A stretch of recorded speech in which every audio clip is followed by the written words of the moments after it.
Top U.S. security officials are exposed through public apps, chats, and data leaks.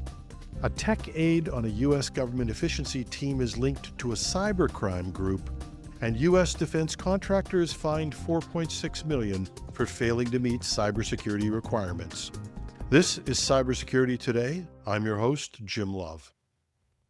A new investigation revealed that personal information belonging to senior U.S. security officials, including active phone numbers, email addresses, and linked social accounts, is easily accessible online, raising concerns about national security and digital hygiene at the highest levels of government.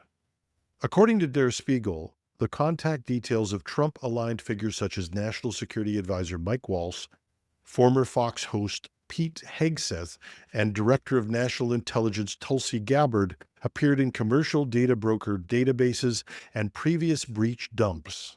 Many of these phone numbers and email addresses are still active and linked to WhatsApp, Signal, Dropbox, LinkedIn, Instagram, and even fitness tracking apps. But the exposure doesn't stop at static data. Wired reported that Mike Waltz's Venmo account was left public, revealing a network of 328 friends that included White House Chief of Staff Susie Wiles and National Security Council official Walker Barrett. While no transactions were visible, experts warned that access to social graphs alone can aid intelligence mapping and targeting by hostile actors.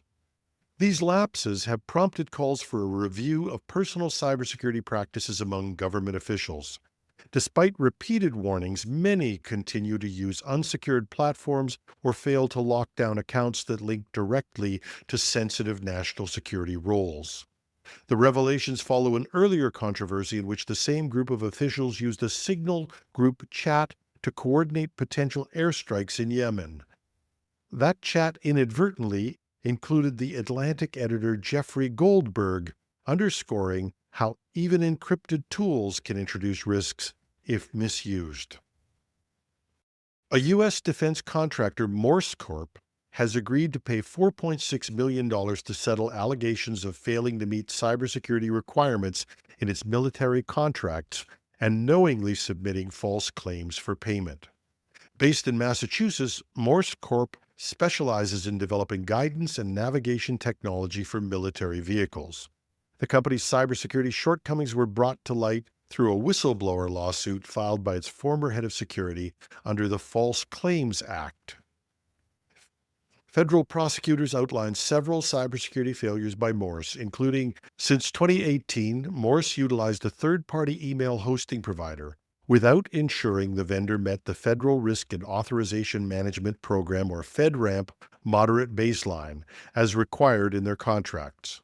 Additionally, the contractor failed to confirm the email provider adhered to the Pentagon rules for incident reporting, malware handling, and forensic analysis, and media preservation. Morse neglected to fully implement all required National Institute of Standards and Technology, or NIST, cybersecurity controls, including measures critical to preventing network exploitation or the exfiltration of controlled defense information. And in January 2021, Morse reported a compliance score of 104 out of 110 for its implementation of NIST Special Publication 800-171 security controls. However, a third-party cybersecurity consultant later assessed the company's score at negative 142, indicating significant noncompliance. As part of the settlement, Morse will pay $4.6 million but does not admit liability. The resolution underscores the government's commitment to enforcing cybersecurity standards among defense contractors to protect sensitive military information. This case highlights the critical importance of stringent cybersecurity practices and accurate compliance reporting within the defense industry, and it serves as a cautionary tale for contractors about the potential legal and financial repercussions of failing to adhere to mandated cybersecurity protocols. And finally, a 19-year-old staffer working on the U.S. Department of Government Efficiency, or DOGE, has been linked to a cybercrime ring accused of hacking, harassment, and theft. According to a Reuters investigation, Edward Korestein, known online by the alias Big Balls, previously operated a tech company that supported the cybercrime group eGodly. Digital records show that Korstein's company, Diamond CDN, provided hosting and DDoS protection services to eGodly's leak site, dataleak.fun, from late 2022 into mid-2023. In February 2023, the group publicly credited Diamond CDN for its support on Telegram, thanking the service for helping keep their operations online. eGodly has claimed responsibility for SIM swapping attacks, infiltrating law enforcement email accounts, and coordinating harassment campaigns. In one case, the group allegedly published personal information belonging to an FBI agent and attempted a swatting attack, a hoax emergency call designed to trigger a heavily armed police response. While not all claims have been independently verified, a retired FBI agent confirmed the group's involvement. Korstein's ties to eGodly have raised serious concerns due to his recent advisory roles with the State Department and the Cybersecurity and Infrastructure Security Agency, CISA. The proximity of someone with ties to a known cybercriminal group to U.S. government networks is deeply troubling, said Nitin Natarajan, former deputy director of CISA, in the Reuters report. Neither Korstein nor DOJ representatives have responded to press requests for comment. The State Department and CISA have also declined to clarify Korstein's current access or involvement in government operations.